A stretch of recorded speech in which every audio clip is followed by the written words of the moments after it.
A'udhu billahi minash shaitanir rajeem. Bismillahir rahmanir rahim. Assalamu alaikum. Welcome everyone to the Verbal Outpost here on Radio Dawn. My name's Shafiq and I'm here with my co-host Hamza. Let's just do a mic test. Assalamu alaikum. Can you all hear me okay? No, very good. Not yet. Oh, I know. Yeah, Assalamu alaikum. Very good. Yeah. Mic 4. And to remember that. So we're live here in the studio today. So if you want to join in on the conversation, please do give us a call. Telephone number is 0115 8411 800. You might also be watching this on YouTube. If you are, please leave us your thoughts in the comments and hit like on our videos. Be much appreciated. So if you've been listening to our shows recently, you may have noticed that we've been bringing in some guests, and it's a good way for some people to share some insights into maybe a field of work that they're in or any projects that they're involved in. And I think after a little while, you might get a bit sick of hearing just me and Hamza rambling on for a while. What do you think, Hamza? You think it's about time now? I think people love our rabbits at the hand. I think they love it. But no, it's always good to get guests in and give a different perspective. Some fresh voices in, yeah. So for today's show, we've invited in Akeem, who's a pharmacist here in Nottingham. And I thought it would be good to get some insight into what it's like working in healthcare and see if he's got any stories or anything to share with us. What we usually do, Akeem, so let's test your mic, make sure you're all right. Do you want to give salams, Akeem? Assalamu alaikum everyone, my name's Akeem and as Shafiq said, I'm a pharmacist. Yeah, so you've been a pharmacist for 8 years, is that right? So I graduated in 2014 and then I've been working as a pharmacist, including my training year, 8 years. 8 years, okay, I'm done. Yeah, so what we usually do, we do sort of like a quick fire round of questions. Like I said, nothing to do with pharmacy. I saw your YouTube video. So I've seen a couple of them. So it's going to be slightly different questions, but yeah, just to get to know you a little bit, break the ice and whatnot. So let's give it a go. So are you a morning person or an evening person? Definitely a morning person. Oh, is it? Like how morning? How early? I like to wake up before the kids so I can eat breakfast in peace. What time usually? About 6 a.m. usually, 6:30. Okay. Next one. Do you prefer a takeaway or a home cooked meal? Oh, that's a tough one. You think so? As someone who's quite, working, you know what? I can't lie. Takeaways are a guilty pleasure of mine, especially if it's pizza or chicken wings. All right. Okay. Next one. Would you rather travel to the past or into the future? I know that's a bit of a random one, but some people. To the future, I'd say. To see what's coming. Okay. And do you prefer sort of your social and your leisure time, or do you prefer like having that peace and quiet alone time? It's quite weird actually, because I would say I'm not an introvert or an extrovert. I'm probably somewhere in the middle. So I'm quite happy being on my own, doing nothing, watching like TV and just sitting there in silence. But at the same time, I do social activities. So I used to play football quite a lot, and currently I'm into like training in jiu-jitsu. So I do that several times a week. Hey, Hamza. Jiu-jitsu. We can talk about that. Last question. This is a bit of a random one as well. If there was a mythical creature that you thought was real, that actually exists, what creature would it be? I don't know what it's called, but I think it's like a half eagle, half lion. Oh, you think that could potentially exist? No, I don't know if it would exist or not, but it'd be pretty cool if it did, I think. Yeah. I'll be fair, when I saw that question myself, I bet, because you know what, obviously Allah can hide whatever he wants, so there could be a lot of creatures out there that just still haven't been discovered, things that are in hiding. So with me, I was thinking, there's parts of the ocean that's still undiscovered, and there might be creatures in there, where there's been myths and whatnot, stories been told. Okay, so Akeem, you've been a pharmacist 8 years, so let's have a little chat about that, find out what it's like. So I mean, there's that sort of stereotype with Asian parents where they sort of push their kids into going into some field of medicine and stuff. And I would just kind of see if was that sort of the case for you, or is that something you've wanted to do yourself? I think, yeah, definitely there was a little bit of family pressure growing up. I think it didn't help that I wasn't entirely sure what I wanted to do myself. I sort of was a carefree person as a teenager, sort of like picked some random A-levels based on my brother's opinions. So they were like, do maths, chemistry, and I hated biology, but I still picked it because they're like, you do these 3 subjects, you can pretty much do anything you want at uni. So I just went along with that. But I definitely think it was with the mindset that they wanted me to go into some kind of medical field. But I knew from an early age that medicine was not for me. It's one of those degrees, unless you're like really passionate about it, there's not a lot of incentive to do it. Becoming a doctor isn't easy. It's 5 years at uni, number one, and then you've got like 5 to 10 years of training as well after that. Oh, wow. Before you become any sort of like recognizable specialist or anything like that. Early on in your career is quite demanding as well in terms of time. You know, people don't think, oh, you know, doctors make a lot of money as well. No, they don't actually, not until they're like maybe a senior doctor or a GP or a consultant. And how long does that take? At least 5 years after uni. So from when you're 18, it will take you 10 years before you're anything in a doctor's world. So, you know, after you've done your sort of undergrad degree, which is 5 years, you have to do F1, F2, which are their training years, which are what the junior doctors are referred to as. And you might see in the news recently, like, you know, all the junior doctors are on strike regarding pay, and like, you know, they get paid, I think they're about, let's say, £14 an hour. So, you know, they don't get paid a lot, and they do a lot of the legwork in hospitals.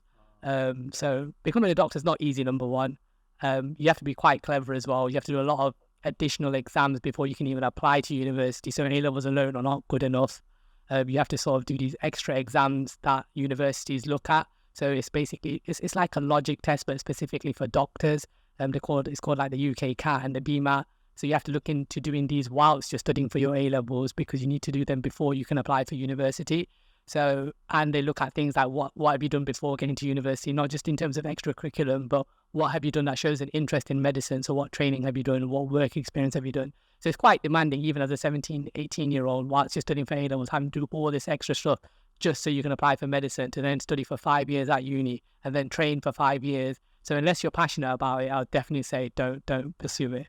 Well, actually, on that then, I mean, is anyone ever passionate about going into the field of medicine? Definitely. I mean, I can just look at my own family. So I've got a nephew and a niece both studying medicine. One's in his final year and one's in her 4th year currently. And they from a young age knew that helping people, wanting to be a doctor was something they were very passiononate about. And they did all this stuff like, you know, study hard in their A-levels. They prepared for their BMAT, UK CAT. They did all the work experience and they enjoyed it. And I don't know what it is, but they're wired in a certain way that sense of satisfaction of helping someone is really rewarding to them. But at the same time, they're both very clumsy. So, and this is a characteristic you might see in a lot of healthcare professionals. They tend to be clumsy, academically very smart, but when it comes to like general things, they might be a bit clumsy. Oh, that is insightful, to be honest. It's good to know. Next time I go visit the doctor or whatnot, he'll have 1 or 2 personalities. Okay, that's interesting. Now, I mean, I've sort of noticed that, like, obviously with parents, they sort of have, with that sort of pressure that they put onto their kids. And so, I mean, do you have any thoughts as to why they would want their kids to go down that route? I know you said you had older siblings who have also... I think maybe it comes from, like, you know, I'm first generation here, so my parents weren't born in the UK. My parents migrated here.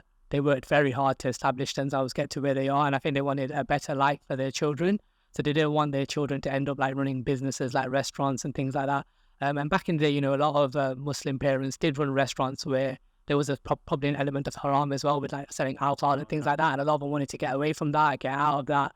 And they wanted better for their kids because, you know, the restaurant life isn't an easy life. You know, you're working long hours, usually in the evenings and nights. You're usually working 6 days a week. You don't get a lot of time with family. You know, I look at my dad's relationship with myself compared to my relationship with my daughters, and it's worlds apart. You know, my dad worked very hard when I was at a young age, and I probably didn't see much of him until he retired. Whereas, like, you know, I've got flexible working. I can work from home. I work a 4-day week. I can take my kids to extracurriculum classes. You know, I have all my evenings free, weekends free. You know, it's a completely different lifestyle that I've got compared to what my dad did. But if it wasn't for my dad working hard all those years when I was younger, I probably wouldn't have this lifestyle I have today. It's something to be grateful for, I guess, when we look at our own families. Alhamdulillah, that's really good.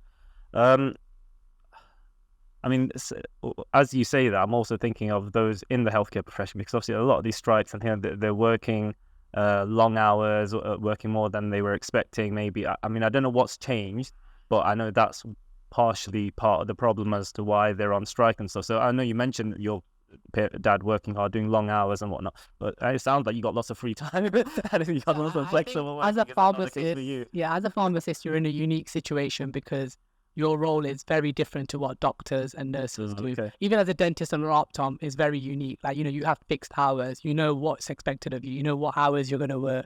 You can either have a 9 to 5 or like, if you work in community, you might do a late shift, but you choose to do that. Yeah. You have your contracted hours and you can work. But, if you're a doctor in the middle of surgery, you can't be like, oh, time's up, I'm going home now. Yeah. You can't just leave a patient there on the bed thinking, oh, another doctor's going to take over. No, you got to finish that surgery, or whatever it is you're doing to that patient. Like, you can't just leave them be, sort of thing.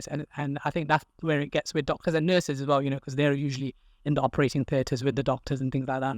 And they usually work 12-hour shifts as well. And if something goes off towards the end of the shift, they can't just, oh, I'm going to pass it over and go now. No, they need to deal with it and then go. No. Whereas you don't sort of get that with like pharmacists, dentists, optoms. Yeah. Okay.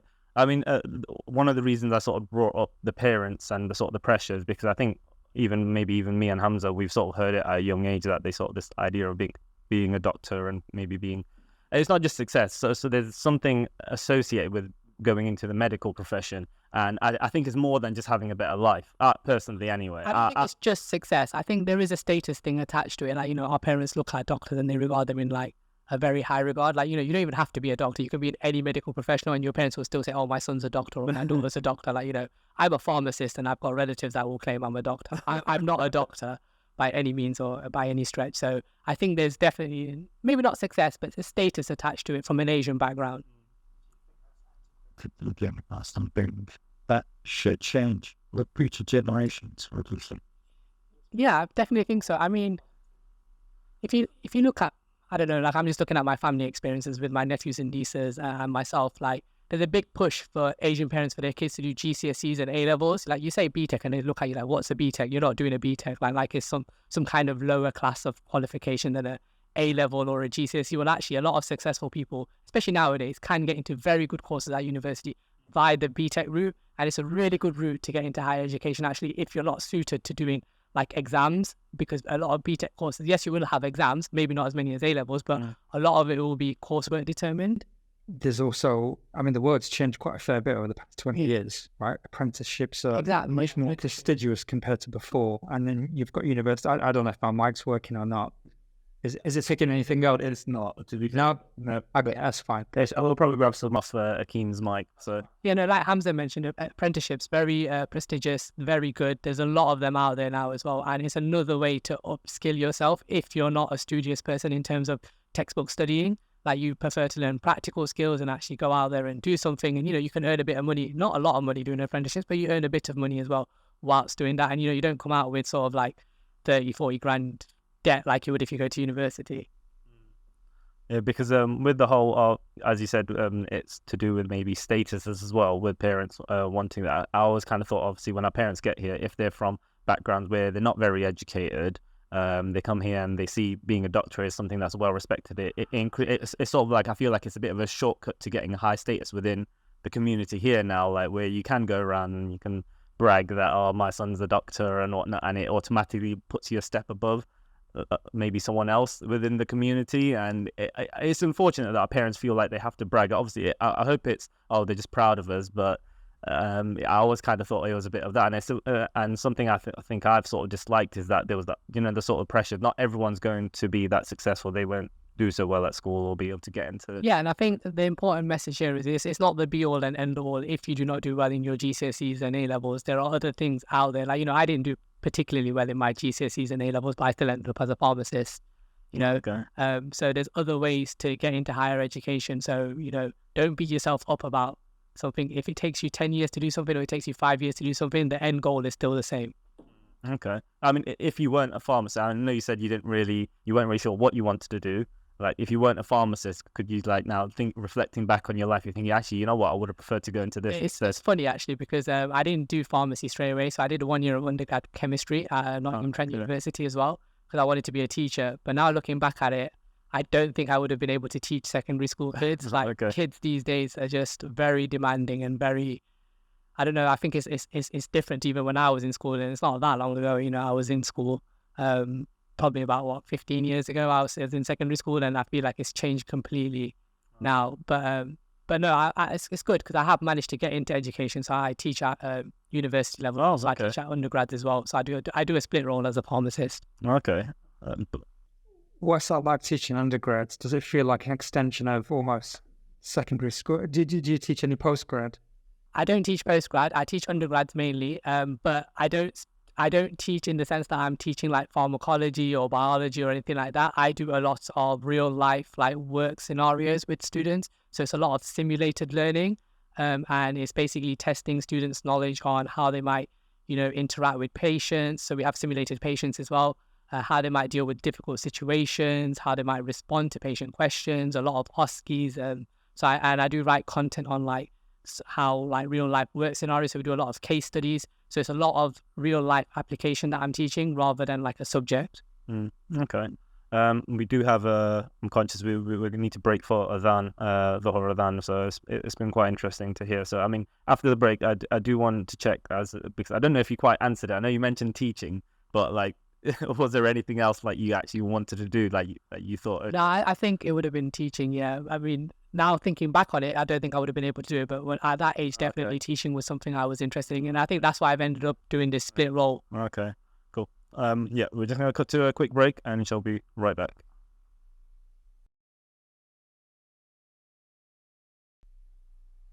Assalamu alaikum. Welcome back to the Verbal Outpost. So just before the break, we've been speaking to a guest. His name's Akeem, who's a pharmacist. So we thought we'll try to get some insight into what it's like working in healthcare, and see if he can share any stories and any advice for those that may want to go into medicine themselves as well. So let's just carry that conversation on.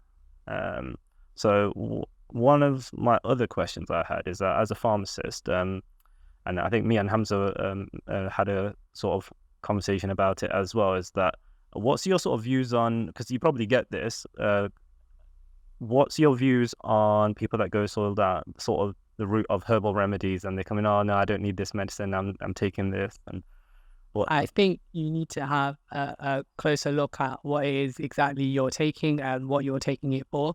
The evidence for sort of homeopathy and herbal remedies is sort of anecdotal, and it's sort of not based on hearsay, but based on like, references from people you may know and historically trying it, and something may have worked. Whereas, modern medicine is based on evidence from like clinical trials, randomized blind trials against a placebo, and actually looking at the mode of action of a medication. And actually there's a lot of, when your doctor prescribes you something, there's going to be a lot of evidence and a lot of reasoning as to why they've asked you to take that medication. Whereas when it comes to herbal remedies and homeopathy especially, that's just not there. It's more based on historical data. When it comes to like medicine and how it might work, we don't really advocate for it that much. We would always say the prescribed medication is what we would recommend. Which is quite interesting, because within our religion itself, the Prophet ﷺ, there were. So honey is a good example if you want to have a look at it. Actually, honey has a lot of medical properties, and it's well documented as well. So actually, even in modern medicine, some things will contain honey in it for its medicinal properties. Again, aspirin is another common example. Aspirin is actually from a tree, something called a salicylic tree. So there are some herbs that are used in medication. And actually, if you look at codeine is made from opium, and even morphine, so it's made from the opium tree. So it depends what medicine you're looking at. Like when I mean herbal medication, I mean like going to like your Holland and Barrett's, taking like cranberry tablets or like turmeric tablets, things like that. Yes, they may have some benefits, but the evidence is going to be anecdotal. I wouldn't advise trying something you find on Amazon for reducing your blood pressure compared to your doctor prescribing you blood pressure tablets, for example. Isn't it a case of, rather than it being one or the other, say almost like a binary thing where either you go 100% all in with homeopathy or all in with hard drugs? It's more of a case of kind of a spectrum. So you need to take most of the hard drugs, but if you've got a headache, for example, instead of taking paracetamol, which is just killing pain, you may take some honey. I'm just using honey as an example. Yeah, I think it depends on the situation, because obviously honey it's also a food. With herbal medication itself, whenever you form a tablet, it's not just the active ingredient that's going to be in there. There's going to be other stuff in there. And if you buy it from like Holland and Barrett's or like the supermarket, they're going to be approved by like the FDA or the MHRA, which is a licensing organization in the UK. So they're going to have some stringent testing and make sure it's safe to consume for human use. If you're buying stuff online, there's no guarantee what's in that tablet. So you have to be very careful what you're consuming, because if you are on medication from your doctor, the last thing you want to do is take something that's going to interact with that and, you know, cause some kind of reaction in your body that might reduce the efficacy of the tablets that you're taking. So in theory, they could work less or work more effectively, and they might have ill effect that's not been sort of designed for that tablet.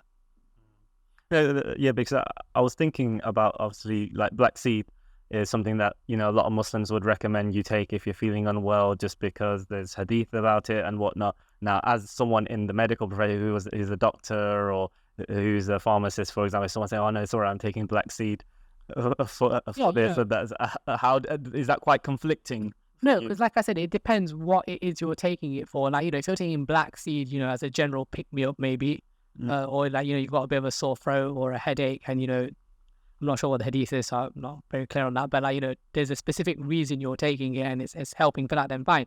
You know, like I said, the evidence is anecdotal, and there are foods out there that do have medicinal properties. When I say be careful with herbal medication, like, you know, let's say you come in to see me, I measure your blood pressure, and it's like, you know, 160 over 92. So that would be classed as high blood pressure. So, you know, we would discuss options in terms of lifestyle changes, like maybe if you're overweight, maybe we would look at your diet. You know, if you're non-Muslim and you drink alcohol, we would look at things like that as well. Smoking status, we'd look at all those factors and see, is there anything we can change there, and see if we can bring your blood pressure down that way before giving you tablets. So we'd always give the patient a choice. We'll give them all the options. We'll also say, this is what we would recommend based on the results. But a one-off high blood pressure reading in itself doesn't mean you have high blood pressure in general, because there's something called white coat syndrome. So when you go in to see your doctor, your blood pressure naturally might go up if you're nervous or stressed. Or, you know, like, let's say, you know, you're running late, so you ran to the doctor's. Don't know how far you're going to be running, but let's say you came in sweating, out of breath, and we measured your blood pressure. Again, not going to be accurate. So we tend to advise patients that a one-off reading doesn't necessarily mean anything bad, but we do need to investigate it. What's that called? White coat syndrome. So they call it that because back in the day, healthcare professionals like doctors, pharmacists would have wore a white laboratory coat, which obviously we don't see anymore. And then just on that as well, right? Because if we just take a step back and just look at modern medicine where it is now, and pharmacy, drugs, all those things, and you talked about blood pressure and looking at, actually, let's look at the person's lifestyle. Is it picking up on the mic, by the way? It's not. No? Okay, I'll speak a little bit louder.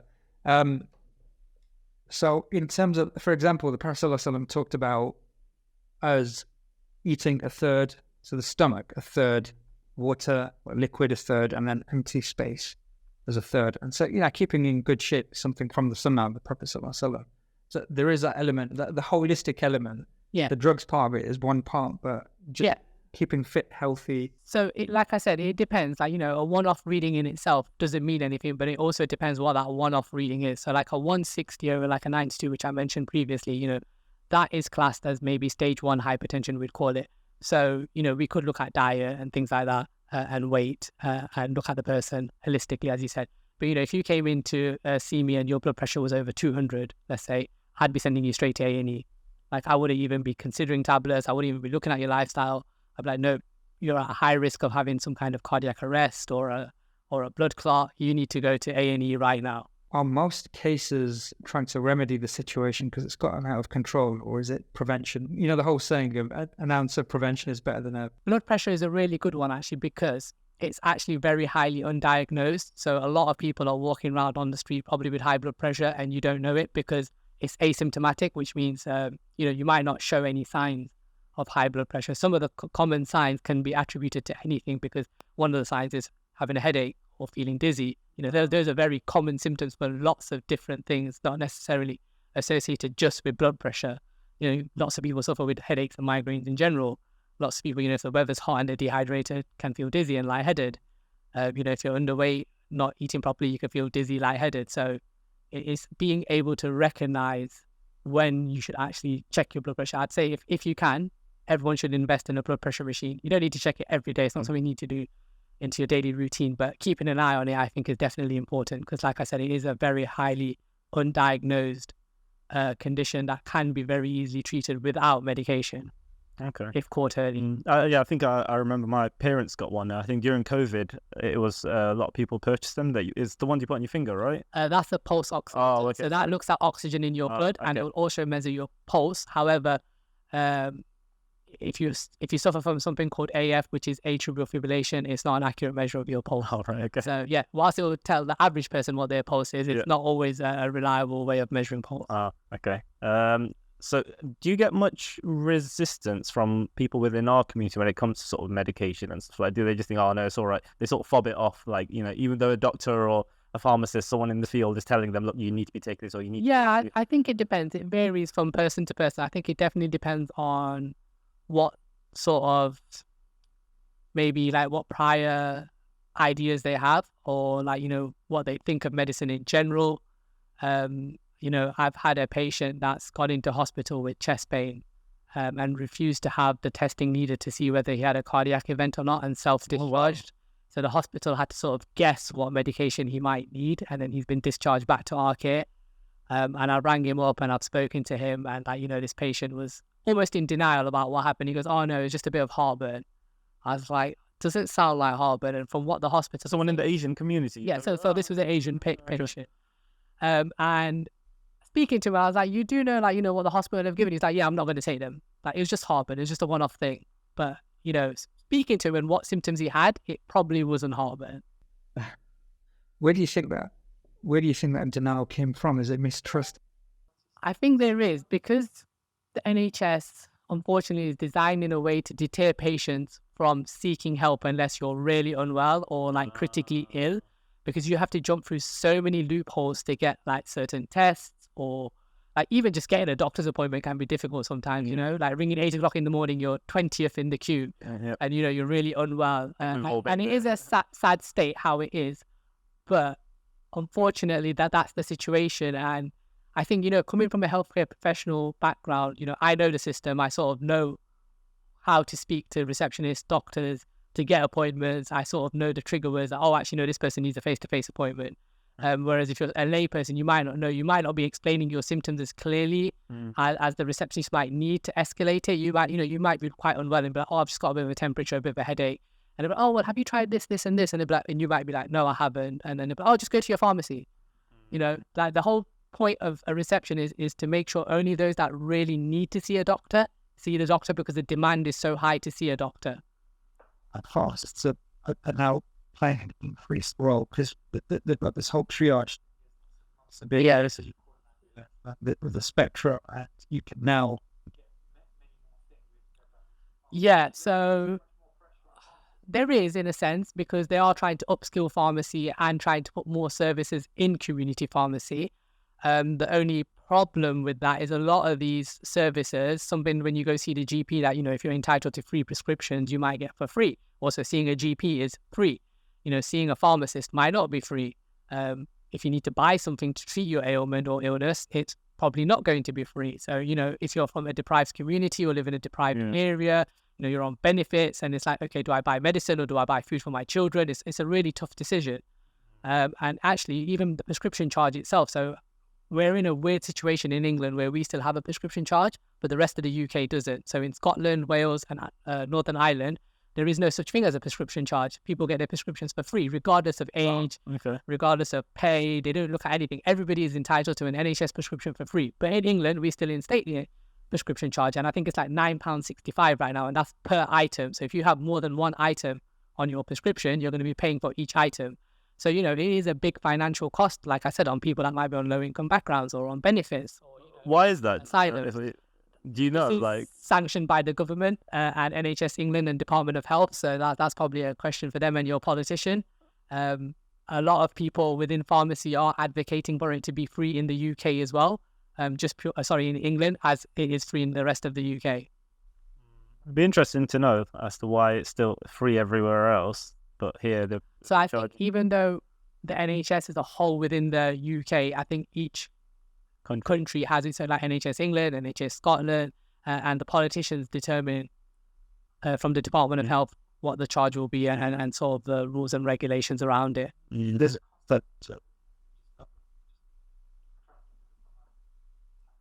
Yeah. No, of course, but if it's free in other countries, obviously there's a cost there too. In Wales, there's a cost. If you in actually Scotland. look at it, and actually, I would probably say 70-80% of patients that get prescriptions already get free prescriptions anyway. Because like if you're on job seekers allowance, or if you get income tax allowance, or if you're on universal credit, you get it free anyway.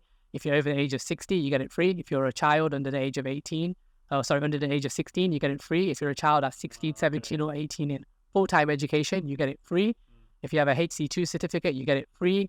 Certain medications themselves are free. So if you suffer from things like epilepsy, thyroid problems, your medications are free because they tend to be sort of autoimmune related or a disease state that's out of your control. So diabetes again, so type 1, type 2, regardless of which one it is, medication is free again.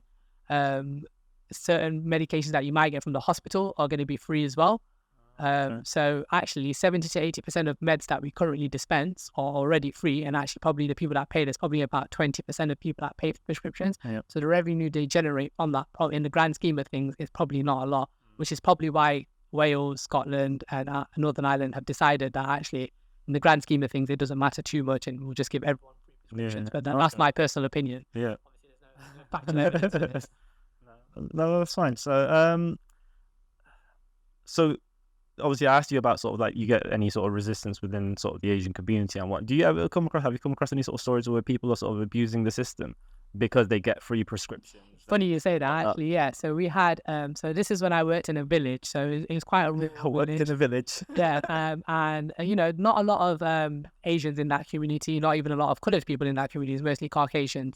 And there was an elderly lady, you know, she had multiple sort of comorbidities, and for one of her conditions, she was taking her tablet. And her daughter also had the same condition and was taking this tablet. Now, the mother was entitled to free prescriptions, but she was over the age of 60. The daughter was probably my age, roughly in her mid-30s, also needed this said tablet, but had to pay for prescriptions, and she didn't want to pay for prescriptions. So we saw an increase in her mother's dose and an increased frequency of ordering the prescription. So we're like, what is going on here? So, you know, we mentioned it to the GP. The GP did a bit of digging and found out actually the mother was sharing her tablets with her daughter, so that the daughter could also get them for free. So yeah, it does happen, and there are ways to abuse the system, unfortunately. It's not a perfect system. But again, that goes back to the whole thing that, oh, you know, some people have to pay for prescriptions, some people get them free. The reason I asked that is because my wife worked briefly at a surgery, doctor surgery, and she was saying that, like someone within the Asian community, maybe Pakistani or something, I'm not sure, but she was going on holiday and she was trying to get the doctors, because she gets free medication, she was trying to get the doctors to prescribe her a whole bunch of paracetamol. It was just paracetamol. These are like, what, 50p or something in there? No idea. I don't know how much it is, but it used to be like 50p or 60p from the supermarket or whatever. But she was trying to get the doctors to prescribe a whole bunch to her, saying that she's going to need it. But really what she wanted to just go give it away to people over in Pakistan. You know, that works the other way as well, actually, because, you know, I know of people that have been abroad, like, you know, to the Middle East or even in Asia, parts of Asia, and they've come back with these whole boxes of antibiotics, and I'm like, what are you doing? And they're sharing it out amongst their family, like, you know, oh, you know, you get a bit of a cold, just take some antibiotics. No, please don't take antibiotics unless you really need to take antibiotics. All it does is create antibiotic resistance, and then if you do need antibiotics and you've already taken some and you get more ill, actually it's harder to treat that illness because those bacteria in your body become resistant to certain antibiotics. So yeah, don't take antibiotics from abroad. Well, I've never really actually thought about that. People bringing in medication from overseas and using it here. I'm guessing it happens a lot more than you think. And, you know, again, I've had a patient say to me, oh, I take this. And I was like, where did you get that from? Like, we don't have that on your record. Oh, I bought it. Where from? Oh, I was in Europe and they sell it over there. I was like, no, you need to come in and be assessed and make sure you actually have this condition to take this medication. Is there a danger to doing that, bringing in medication from overseas? Yes and no. Like, again, you know, if you're overseas, they're going to have different regulations, different marketing licenses. They might not have as much testing as we would have in the UK. So, like, you know, the antibiotics over there might be the same antibiotic, but it might not be exactly the same what's inside that tablet or capsule. You know, we don't know if it's been imported and they're selling them like sort of black market drugs, or if they're selling drugs that would be licensed to be used in the UK, even though it's exactly the same active ingredient. Like I said, when you make a tablet or a capsule, it's not just that medicine you're taking, it's everything else that's in that tablet, from that tablet, you're taking alongside the medicine. Yeah. Okay. Yeah, the reason I asked about the danger thing is because when I went over to Bangladesh, I've got eczema on my hands and stuff. And whenever when I was there, my parents were pushing me to go see a doctor there. They were saying, look, these things don't happen in Bangladesh. When you're Bangladesh, people don't get eczema and stuff like that. It's an English thing. It's a British thing. You know, we've never come across stuff like that. So obviously, you know, I'm thinking, well, why am I getting it? Then if people in Bangladesh don't really get it, then maybe it's something to do with the food I eat here in this country or whatnot. So I was like, all right, fine. You know, I'll give it a chance. I'll go see a doctor there, see what they prescribe and whatnot. And they gave me a whole bunch of pills, some creams and stuff like that. And I think I can't remember who I went to, but I got someone else to sort of check out, look, what is this stuff like, you know, that they've given me. And they said that the steroid that's in there, the doses are a lot higher than that they would prescribe here. And that's why it works so well. So what they'll say is the medicine over in Bangladesh is much better than what they give you here. It's because... Yeah, so that goes back to like how tight regulations are in the UK or in America compared to other parts of the world. Even like, you know, steroid creams here, you can only buy certain ones and they're quite low potency steroid creams. You know, you go across the border even to like somewhere as close as Morocco or Egypt, which is like a 3-4 hour flight. Yep. You could buy steroids that you'd have to go see a consultant in this country over there. Is there a scenario where basically Big Pharma is a massive market? So AstraZeneca, GSK, Fortune 500, FTSE 100, pretty huge companies with a lot, which then comes with a lot of influence to make the decision. So that influence politics. So then, yeah, there is a bit of that, but I would say that's more relevant to newer drugs and drugs that are currently under patent. Once something becomes generic, AstraZeneca lose the licensing to dominate that market. It's no longer a monopoly. Anyone can make it and mass produce it, and that really heavily brings down the cost of drugs. So most steroid creams that are on the market currently, you can get unbranded. So AstraZeneca, yes, they will produce a branded version of it, but you know, someone else will produce it much cheaper in a less fancier looking box with just the name on it. So it depends on the drug. Yes, that's definitely an issue. So that, you know, we just have to look at the COVID vaccine, for example. When it first came out, everyone wanted Pfizer, AstraZeneca, but in other parts of the world, they were using all these other ones. But there was a big push in this country, actually, no, we want Pfizer, AstraZeneca, and there was another one going around shortly after, about 6-7 months into COVID afterwards. I think it was called Moderna. So Moderna, yeah, that's it, Moderna. So like, you know, yeah, there definitely is that incentive and that political power with these big companies, but it depends on whether that drug is patented or not. So we can even go back like 3 or 4 years and look at something that's commonly known, it's called pregabalin now. It's a very generic drug and it's fairly cheap. But you go back 3-4 years ago, even to when I first qualified, maybe 8 years ago, you could only get it in a certain brand and it was produced by Pfizer and it was called Lyrica. And a box of this stuff used to cost anything from like 50 to 150 pounds. Now you can get it for like a tenner. So yes, there is that financial incentive from these big pharma companies, but it's only whilst those medications or drugs are under patent that they would have such a big influence. It's interesting that you mentioned COVID and, you know, the vaccines that can, because one of the questions I wanted to ask you is about people, because I feel like there's been a change within people's sort of behavior when it comes to vaccines now. I feel like before COVID hit, people, I mean, there were always anti-vaxxers, but I feel like it wasn't as strong as of an idea. And now I feel like everyone thinks they're a doctor or whatever, and they're looking into things online, you know, about, okay, no, we shouldn't be taking these vaccines or that vaccine now. You know, it started with the COVID vaccine, but now they'll just say about any vaccine now and just say, and it could be a case that, you know, they've got a family member or a friend who took a particular vaccine and they've had some side effects because of that. And now they've just sort of, you know, brushed everyone with the same stroke and said, look, no, if you take this is what's going to happen. You need to avoid. I've got family members who are anti-vax. And I'm like, oh, okay, you know, but you don't know anything about medicine, you know, for you to... I'm not inherently against anti-vaxxers. I am pro-choice. So I do think people should have a choice whether they have, when it particularly comes to COVID and flu jab and things like that, that they should have a choice whether they have those vaccinations or not. By all means, do your own research, make your own decision.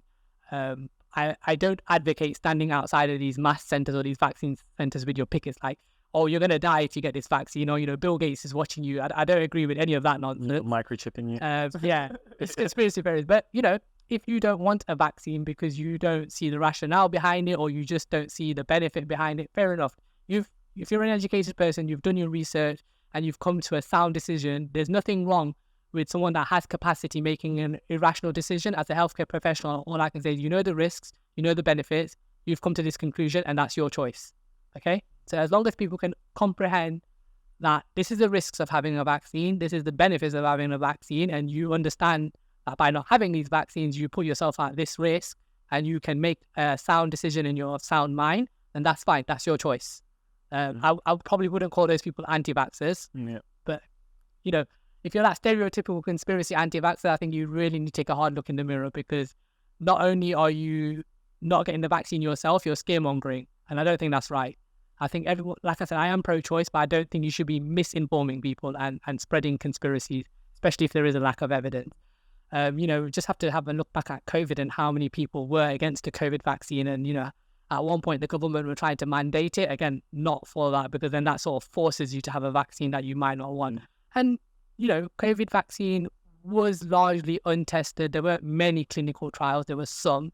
So, you know, it was a very new drug without knowing what the repercussions might be in 5 to 10 years, because the drug hasn't been around that long. Yeah. So, you know, apprehension is understandable. And, you know, you only have to look at the news and what happened with AstraZeneca, how they stopped it in a certain age group because of the risk of blood clots. And that's really scared a lot of the public. And I remember when I was working in one of the vaccine sites, we had an Asian family come in. They were well into their like 40s, 50s. And on that day, we were only doing AstraZeneca in the vaccination side, because we weren't expecting anyone in that age category coming in for Pfizer. So they've turned up thinking, oh, they're going to be able to pick what vaccine they wanted. They've sat down, they've gone through all the screening. We're just about to give the vaccine, and they're like, oh, which one are you giving today? We're like, oh, it's AstraZeneca, because the age group for the cohort is AstraZeneca is suitable. They're like, oh, no, but we want Pfizer. And we're like, oh, but we're not doing Pfizer today. Like, oh, when are you doing Pfizer? It was like, we don't know. It just depends on what patients we have booked in. So, you know, if we haven't got that cohort of patients booked in, we don't tend to open Pfizer, because there's very strict conditions in which they have to be kept under. So we can't just crack open a box and start vaccinating people. You know, they're not pre-filled syringes. We're having to make them up. So, yeah, I remember they refused to have the vaccine unless they were having Pfizer, and the doctor on duty that day decided, well, actually, you guys understand the risks and benefits. You're suitable for AstraZeneca. You don't want it, tough luck. So you either have AstraZeneca or you go away. Okay. And they chose not to have it and try and get Pfizer somewhere else. I don't know if they did manage to get it or not, but, you know, people have these misconceptions and preconceptions of certain things. And all you can really do is have a conversation with them and try and educate them, and then they're free to choose. And you mentioned that there's some of these vaccines were new at the time and whatnot. Has there been any sort of development now with the research in terms of potential side effects, or that people can have long-term effects with any of these vaccines? Yeah, I mean, it's still being looked into, because if you think about it, we're only 3 years into this cycle of COVID, maybe 4 years now into COVID. And you look at other vaccines that have been around for decades, maybe centuries. So they're still probably collecting data. And to be honest with you, like I said, the long-term effects of 5 years, 10 years down the line, we're probably not going to know that anytime soon. And they're still developing COVID vaccines now. Currently, we're still using the same system we did when it was first introduced. So, you know, they haven't got to that point where we can have like a pre-filled syringe like we do with the flu jab, and it's already made. You just take it out of the fridge and you inject your patient. We're still having to get these vials of solutions, and we're having to draw it out and inject it per person. So, you know, it hasn't progressed as fast as maybe we would like. There's still a lot of unknowns, but we do know that generally speaking, it is safe, because we haven't seen. If you look at like with the whole when the whole AstraZeneca thing came out, you look at the number of blood clot related deaths following the AstraZeneca vaccine compared to how many blood clot related deaths you would have in a normal year pre-COVID. Actually, the numbers were very similar, and actually there wasn't an increase in the number of deaths. So yes, there was an association with the vaccine. However, there wasn't that increase in the number of deaths we would expect to see in a year anyway. So they're still collecting evidence, and I think it'll be a while before we get real data on how it affects people long term. But going back to anti-vaxxers, like, you know, especially when it comes to children's vaccines, they are very well documented about how safe they are, how good they are. You know, you have to go back like 100 years and look at things that we wiped out. You know, you very rarely see tuberculosis now. You very rarely see like measles, mumps, rubella, things like this. Why? Because children are vaccinated now. You know, back in the day, they didn't have these vaccines, and these diseases spread like wildfire. So we just have to look at things like that. And actually, you know, a very big misconception is there's this whole thing about childhood vaccine being associated with autism, and that increases it. I remember hearing something about that. Yeah, so you hear a lot of this scaremongering, and you will see like news articles or like some Facebook posts or even posters, you know, of these people saying, oh, don't get your children vaccinated because they're going to get autism if you do. And actually, the original doctor that sort of did this research back, I can't remember how long ago, it was probably like more than 50 years ago now, his research has been discredited. He's been struck off as a doctor. He was no longer allowed to practice. And actually several other doctors have gone and done the research and found actually there is no link and the risk is not what that doctor claimed it to be. I think that's part of the problem, isn't it? A lot of people, they'll see a post somewhere and that's it. They don't really do their own research any more than that. They think, oh, this person has said it, and maybe that person's credible that's posted it, and they think, okay, if that guy's posting about it, or if this influencer is talking about it, that's it, it's sound, I'm going to avoid it and whatnot. And I think that there was an article recently, I think isn't there some measles or something going around on kids? I don't know if you came across it, or down south, I think in London in some schools, I think something's broken out with some measles, and I think they didn't have their jabs, and I think that's what. I'm not familiar with the story, but I wouldn't be surprised because in concentration, like in London, where you've got a concentration of high population, diseases are going to be more prevalent, especially if we're not vaccinated.